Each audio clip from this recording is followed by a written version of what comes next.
میرے عزیز دوستو، یہ سنت طریقہ ہے امت کی تربیت اور امت کو اللہ سے جوڑنے کے لیے کہ امت کا وقت مسجد میں گزرے، صرف نماز کے لیے نہیں، صرف نماز کے لیے نہیں، بلکہ مسجد دین کی تمام ضروریات کو اور دین کے تمام تقاضوں کو پورا کرنے والی تھی۔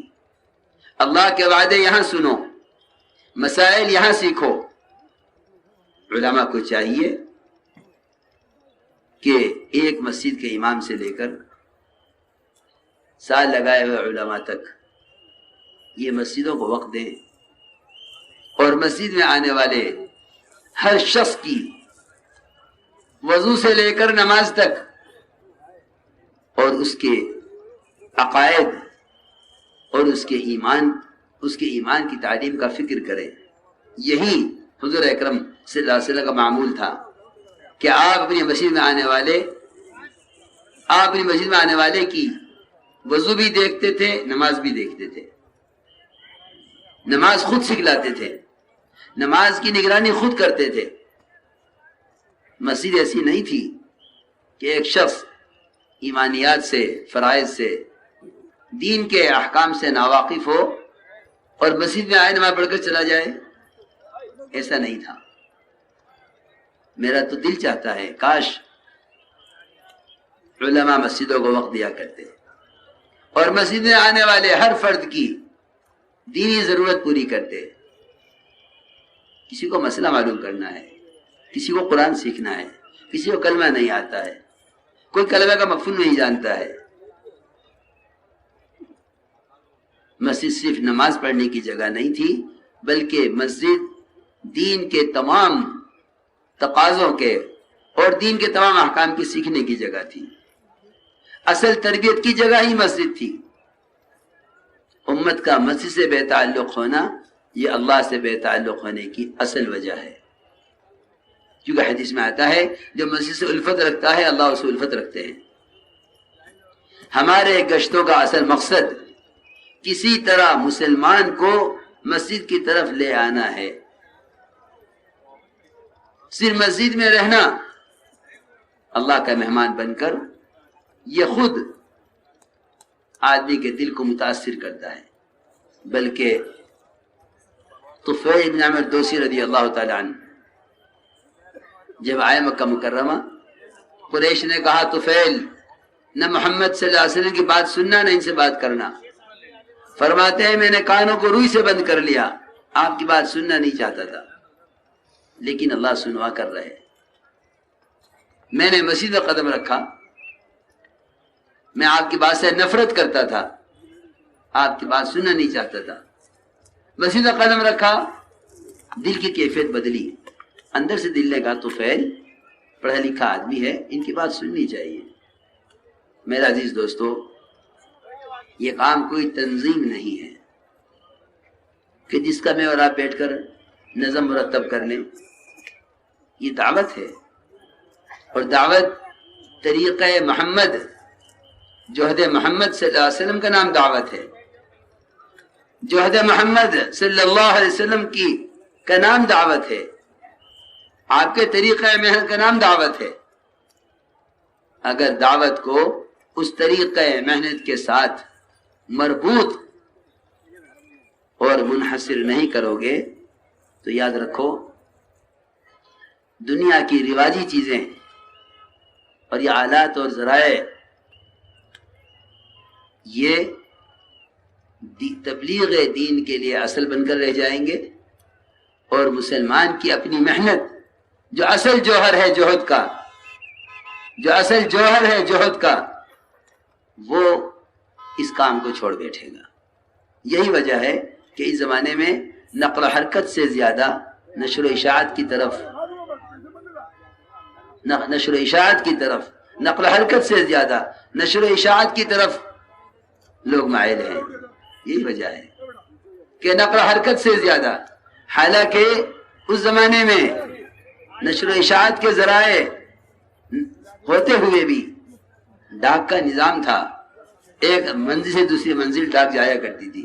حضور اکرم صلی اللہ علیہ وسلم نے سوائے چند بادشاہوں کے کسی کو دعوت خط لکھ کر نہیں بھیجا، آپ نے جماعتیں بھیجی ہیں، ان میں محنت کی ہے۔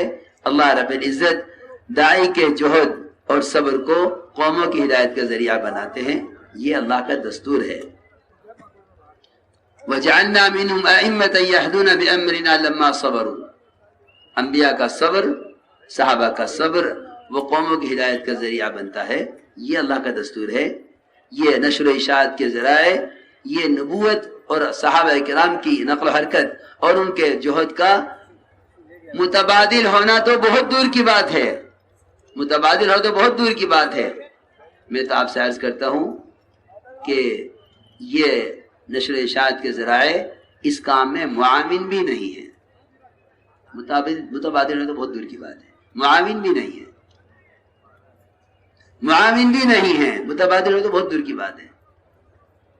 میں کچھ ضرور بات عرض کر رہا، مسلمان اس راہ میں پھرنے کا اگر مادی ذرائع کو بدل سمجھ لے گا تو انسان جو واحد مجاہدہ کرنے والی مخلوق ہے، مجاہدہ ختم ہو جائے گا، اس لیے کہ مجاہدہ انسان کی صفت ہے، اس کے علاوہ کوئی مخلوق، کسی مخلوق کی صفت مجاہدہ نہیں ہے۔ یہی وجہ ہے کہ اس زمانے میں مسلمان کا جوہر دنیا کے لیے ہے اور دین نشر و اشاعت میں، اخبار و رسائل میں، اس سے بڑھ کر نیٹ اور دنیا جہان کے آلات اور ذرائع میں اسلام ڈال دیا گیا ہے پھیلانے کے لیے۔ اور یہ تاجر بن کر، آپ نے فرمایا مجھے اس کی وحی نہیں کی گئی کہ میں تاجر بن کر مال اکٹھا کروں، اس کی وحی نہیں کی گئی ہے۔ اس لیے میں عرض کر رہا کہ ان آلات و ذرائع کو اور نشر و اشاعت کے آلات کو کبھی بھی دعوت کا متبادل یا دعوت کا معاون مت سمجھنا، اس لیے کہ ہدایت کا وعدہ جہد پر ہے۔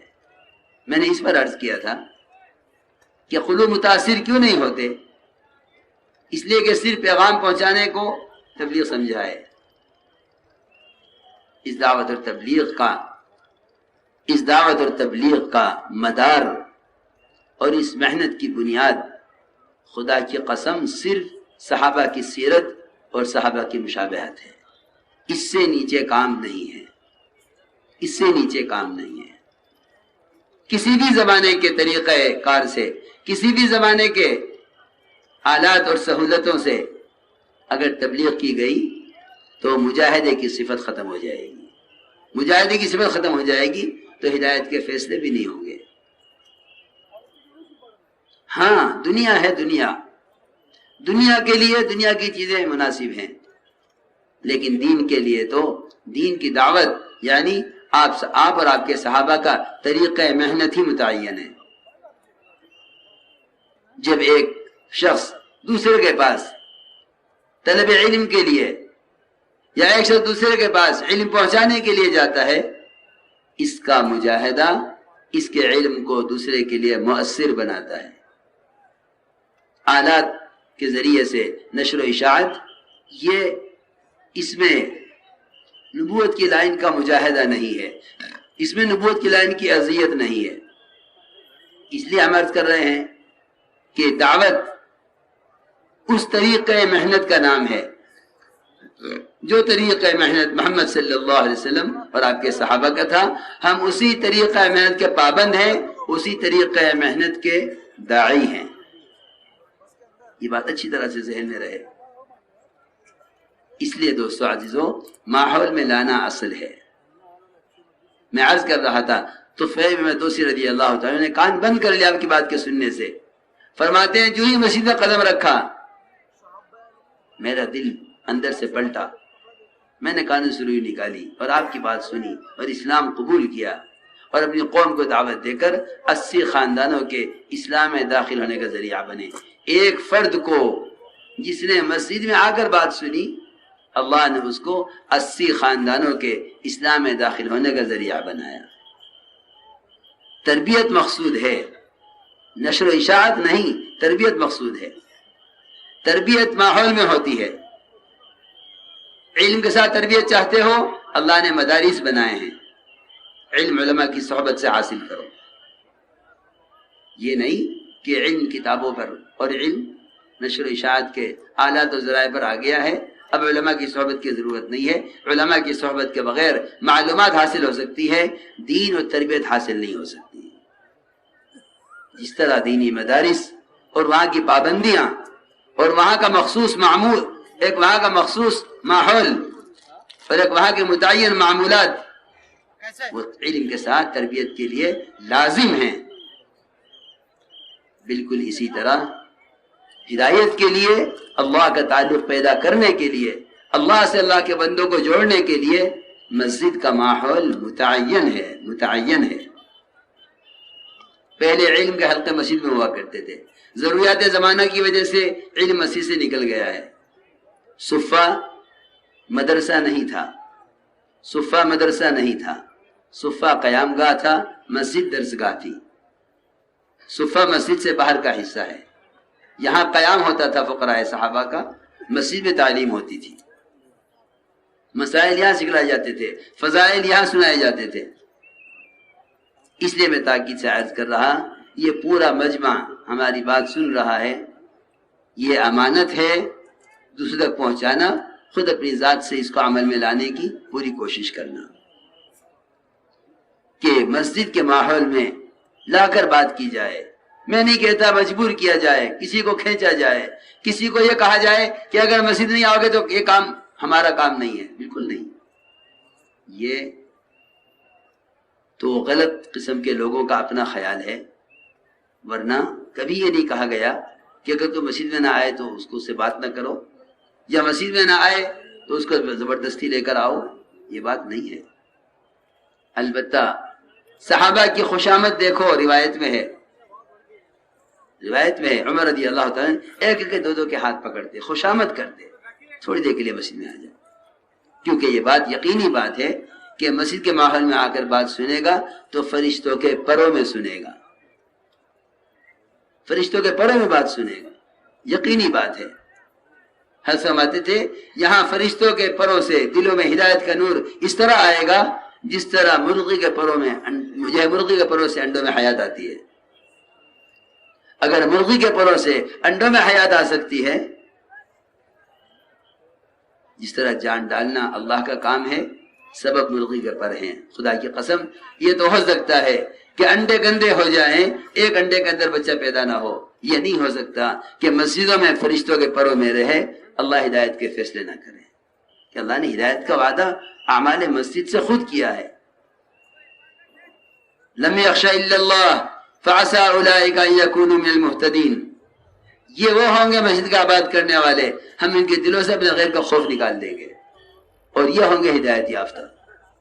اس لیے حضور اکرم صلی اللہ علیہ وسلم کا معمول تھا یہ کہ آپ صلی اللہ علیہ وسلم نئے آنے والوں کو مسجد میں رکھتے.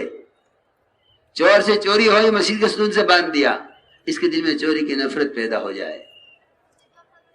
وقت ثقیف نے کہا اسلام قبول کریں گے، جو آج کل کا اسلام ہے، جو آج کل کا ہمارا اسلام ہے، وہ اسلام آپ کے زمانے میں قبول نہیں کیا جاتا تھا. جو اسلام آج کے زمانے کا ہے، مسلمان ہو کر رہیں گے، نماز نہیں پڑھیں گے، زکوٰۃ نہیں دیں گے، دین کی محنت نہیں کریں گے. جو آج کا اسلام ہے، آپ نے فرمایا ان کو مسجد میں رکھو، اعمال مسجد ان کے دلوں کو اسلام کے لیے نرم کر دیں گے. یہ حکمت ہے. اس لیے میرے عزیز دوستو بزرگوں، پہلی بنیادی بات یہ ہے ہمارے گشت اس طرح ہوں کہ گشت کے دوران مسجد عمل سے خالی نہ ہو، مسجد ساتھیوں سے خالی نہ چھوڑو. یہ خلاف سنت ہے کہ سب کے سب ملاقاتوں میں نکل جائیں، مسجد میں کوئی عمل نہ ہو. ہم نے غور کیا ہے بہت سیرت میں، یہ خلاف سنت ملے گا. سنت یہ ہے کہ مسجد میں چند ساتھی ہوا کرتے تھے، آنے والوں کے استقبال کرنا سیرت سے ثابت ہے، آنے والوں کو سمجھانا سیرت سے ثابت ہے، آنے والوں کو تعلیم دینا سیرت سے ثابت ہے. مسجد میں عمل ہو رہا ہے، باہر کوشش ہو رہی ہے. یہ صحابہ کے واقعات ہمیں کام کا طریقہ سمجھا رہے ہیں. مسجد میں تعلیم ہو رہی ہے، تعلیم کرنے والا تعلیم کر رہا ہے۔ ابو رضی اللہ تعالی عنہ سارے محدثین کے امام، وہ بازار سے لوگوں کو تعلیم میں بھیج رہے ہیں، واپس آنے والوں کو دوبارہ بھیج رہے ہیں۔ یہ نہیں ہم نے تو کہہ دیا کسی کو جانا ہوگا چلا جائے گا، دعوت دی، متوجہ کیا، پھر چھوڑ کر نہیں آ گئے، انتظار کیا، صاحب واپس آ گئے، دوبارہ بھیجا کہ جاؤ وہاں تعلیم کا حلقہ لگا ہوا ہے، محمد صلی اللہ علیہ وسلم کی میراث وہاں تقسیم ہو رہی ہے، یہی میراث ہے آپ کی، جاؤ واپس جاؤ، علم حاصل کرو۔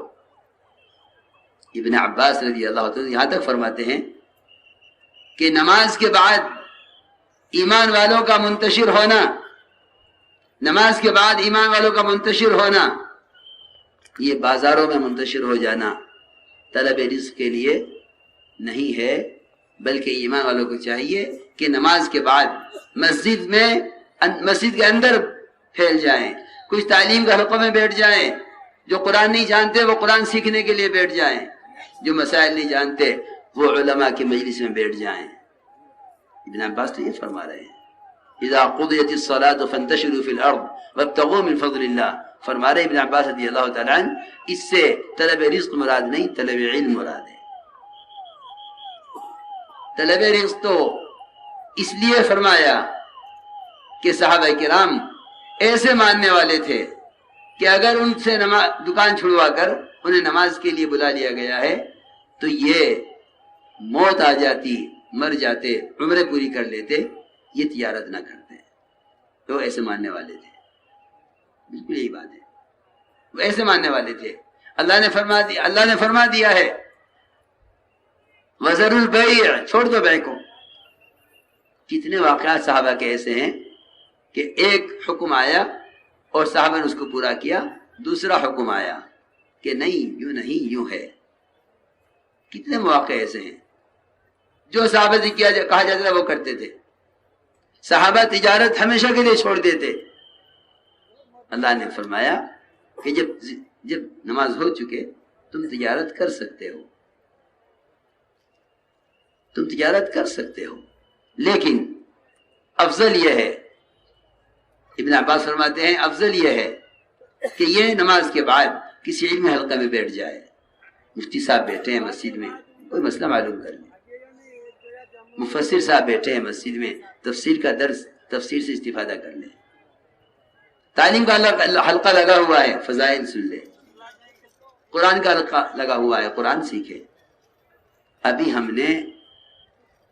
ابھی ہمارا کام ان گشتوں کے ذریعے مقصد تک پہنچانے والا ہوا نہیں ہے۔ میں کچھ کہہ رہا ہوں سب کے سمجھنے کے لیے کہنا ضروری سمجھتا ہوں۔ ابھی ہمارا گشت، ابھی ہماری ملاقاتیں وہ کسی مقصد تک پہنچانے کی حد کو نہیں پہنچی ہیں۔ ایک مسلمان کو اللہ سے ملانا، اس کو اللہ کے فرائض پر لانا، اس کو مسجد کے ماحول میں لے کر رکھ کر اس کو اندر سے بدلنے کی کوشش کرنا، ابھی ہمارا گشت اس موضوع پر نہیں آیا۔